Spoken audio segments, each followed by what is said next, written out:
U mladosti sam hajdukovao i trgovao. Zato sam dobro znao narod i puteve Srbije. Kada je planuo ustanak, podigao sam Gornju Mlavu i Homolje i narod je krenuo za mnom. Ali Turci su i dalje bili carska sila, a mi tek pobunjenici. Zato je došla i Vankovačka bitka. U njoj smo razbili vojsku Niškog Hafizbaše. To je postao prvi veliki poraz Osmanske carske vojske u Srbiji. Srbi su dobili hrabrost. Zato smo krenuli dalje, ka jugu, i podigli utvrđenja na Deligradu.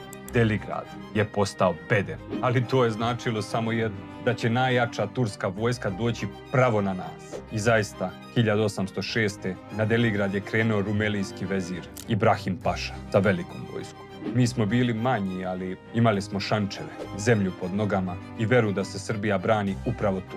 Zajedno sa Mladenom Milovanovićem i Stanojem Glavašem razbio sam veliku tursku vojsku. Posle te bitke ušao sam u red najvećih srpskih vojvoda. Ustanak je nastavio da raste. Kada je Rusija ušla u rat protiv Turske, Porta je pokušala da dobije vreme. Turski zaslanici su došli kod mene u Paraćin, navodno radi pregovora o miru.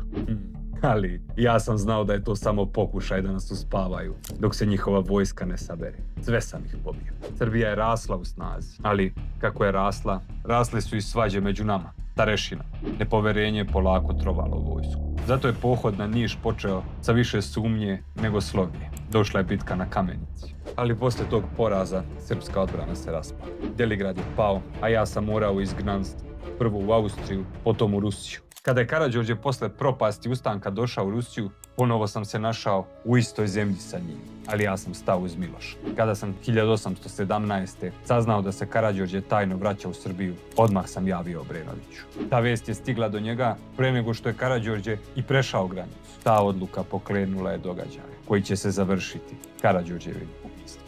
Ja sam ostatak života proveo daleko od Srbije.